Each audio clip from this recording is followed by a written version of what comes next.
इलाका मेवात में लगातार खुल रहे जानलेवा बूचड़खानों के खिलाफ इलाके के यूथ और इलाके के जिम्मेदार लोगों ने जबरदस्त अंदाज में अपनी आवाज बुलंद की। जिस तूफानी अंदाज में बूचड़खानों के खिलाफ आवाज उठाई गई, अपनी सेहतमंद जिंदगी के लिए उठने वाली मेवात की ये आवाज जल्द वहां पहुंचेगी जहां इसे पहुंचना चाहिए। इसलिए पिछले दिनों मेवात में एक महापंचायत का भी आयोजन किया गया, लेकिन अफसोस कि जिस मकसद के तहत ये बड़ी बैठक आयोजित की गई, उस मकसद से हम शायद भटक गए। इस पंचायत में समाज के ज्यादातर जिम्मेदार लोगों के साथ साथ ज्यादातर सियासी नुमाइंदे भी शामिल थे, लेकिन इस बड़े मंच पर कुछ राजनीतिक हस्तियां आपस में ही उलझती नजर आईं और इसके बाद पंचायत की चर्चाएं और पंचायत का मकसद इन राजनीतिक नुमाइंदों की बयानबाजियों और वार पलटवार पर शिफ्ट हो गया।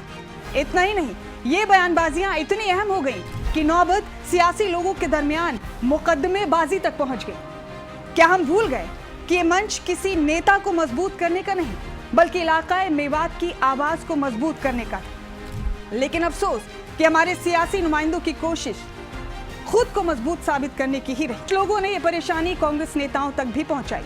आपकी उलझन, आपकी परेशानी जायज है, लेकिन क्या कांग्रेस इस वक्त सत्ता में है? यहाँ ये याद रखने की जरूरत है कि अपनी ये परेशानी इस वक्त कांग्रेस के सामने रखने से कुछ हासिल नहीं होगा। सत्ता के सामने रखिए, हुकूमत के सामने रखिए, सरकार और सत्ता तक अपनी तकलीफ और जिंदगी बचाने की जद्दोजहद को पहुंचाएं, जिसका बेहतरीन जरिया ये महापंचायत थी। लेकिन अफसोस कि हमने इसको आपस में उलझकर हल्का कर दिया।